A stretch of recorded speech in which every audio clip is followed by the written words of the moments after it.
y'all, welcome back to my channel. So I just want to start off by saying that this video is sponsored by Whataburger. Just kidding, I get like 20 views a video. Nobody's gonna be sponsoring me anytime soon.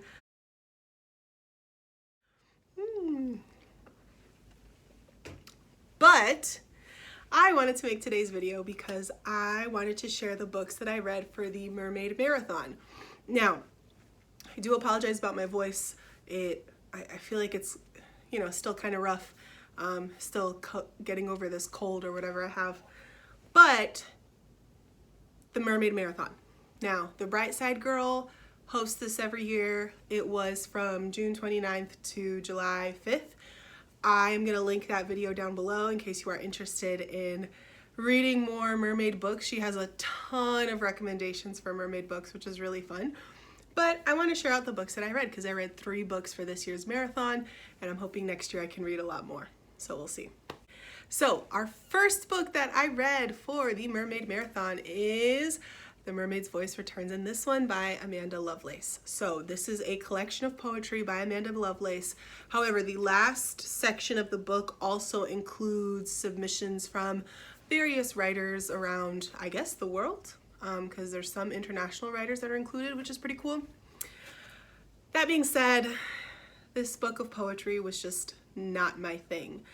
I really love poetry, but sometimes I do struggle with quote-unquote insta poetry. I definitely feel like it has its place. I just think it's not really my thing. I am from like a more traditional, old school kind of mindset when it comes to poetry, and I prefer spoken word or more literary poetry. So this book just did not resonate with me. I think it was mostly like very interesting ideas broken up into lines. That's not what I like about poetry. I like seeing figurative language. I like seeing a play with structure. So it just didn't work. However, this book did fulfill the challenge of being a retelling because it's basically a retelling of the Hans Christian Andersen version of The Little Mermaid and the Disney version of The Little Mermaid. But I just didn't see enough mermaid imagery in here, and that was really disappointing. Like, there's a lot of interesting things that happen in the Hans Christian Andersen version of The Little Mermaid that I think could have been brought to light, and instead it just seemed like a lot of different thoughts strung together. So not my thing. Okay, the second book that I read for the Mermaid Marathon is Sea Spell by Jennifer Donnelly. This is book number 4 of the Waterfire saga. This book fulfills the challenges of being set at sea, first of all, and then also having the ocean on the cover. I rated this book 3 stars. I actually enjoyed this a lot more than the third book, which is Dark Tide. I do wish, however, and I think this is the biggest flaw of this series, I wish we could have seen a lot more of Ava and Becca, actually. I feel like the focus of the books is definitely, you have your 6 main characters. Okay, let me back up because some of you have never heard of this series. So basically the Waterfire saga follows 6 teenage-ish mermaids who have to fight a big bag to save the world. But I feel like that's just something that the series kind of frustrated me a little bit with. I would have loved to see more of Ava. However, it's such a fast, easy read. I read this in about 2 days, and it's just like constant adventure, constant moving. I think this is like a middle grade level text, and if you're looking for something that's very light and fun and fluffy to read over the summer, this honestly is a great series of books. There's 4 of the books, so it starts with Deep Blue, then it continues on with Rogue Wave, then you have Dark Tide, and then you have Sea Spell, which is the 4th and final book. I'm also kind of bummed that I couldn't get the hardcover copy of this, but like these were weird special school edition books. They don't even have dust jackets on them because they're meant for school libraries. So the book series itself came out, I think, in like 2013, 2014, so it's probably not very easily available. But anyway, if you want to read a fun action-packed series about mermaids, that's definitely a series that you should check out. The last book that I read for the Mermaid Marathon is Crossing the Water, and this is by Claire Garut and Anneke Wambach. It fulfilled the challenge of having a transformation in it. So I was actually originally going to read this book for the Read Caribbean Challenge, but I was trying to trudge my way through The Mists of Avalon, and I was just not able to finish it then. I rated this book 4 stars. It is incredible. I think if you are someone who's really interested in Afro-Cuban religions, you definitely need to check this book out.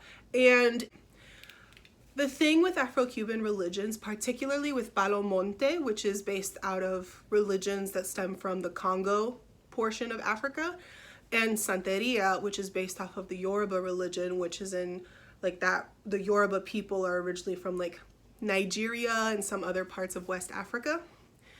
These two religions involve spirits that possess santeros, or sort of priests of the religion, and essentially the priests themselves transform into these people. What I found so fascinating about this book was that the two authors and photographers basically shared roles throughout this entire book. It was published in 2007, but the actual project began in the year 2000. And these two women, who I believe are from Europe, would travel to Cuba really frequently, and then they went to the eastern part of Cuba called Santiago de Cuba, which actually happens to be where my family's from, which is super fascinating. And I think is why I've always been drawn to this like kind of culture. But anyway, they went and traveled there. They met a man named Santiago, and this man eventually basically took them in and adopted them and basically became their godfather, which doesn't have the same connotations as it does in like our culture now. It's more like a spiritual guide. So he basically initiated them into these religions. It was a glimpse into something that I've always been interested in and I've always been adjacent to, but I've never really been present for. So like to kind of explain that a little bit more, I grew up super religious in an evangelical Christian home, but I had family members and I had family friends who I would go to their homes and I would see altars. Like a Santeria altar oftentimes looks like gourds sitting in the corner of a room with like little dolls, or like money set out and things like that. I always had a lot of questions about this because it just looked so different for me. Or I also remember going to a tia's house and they would just have like a shelf with like a bunch of empty glasses on it. And I didn't know what that was for. And this book kind of helped my understanding of a lot of those family practices that I had.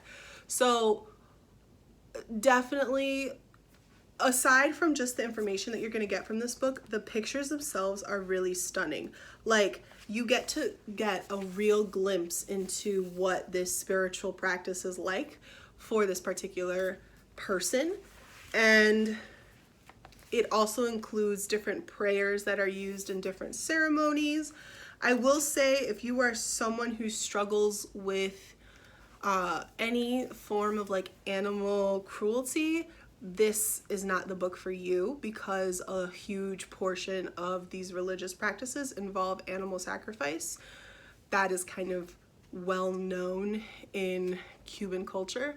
But I think if you are not used to that, it can be really jarring. And there are actual pictures of those sacrifices within the book.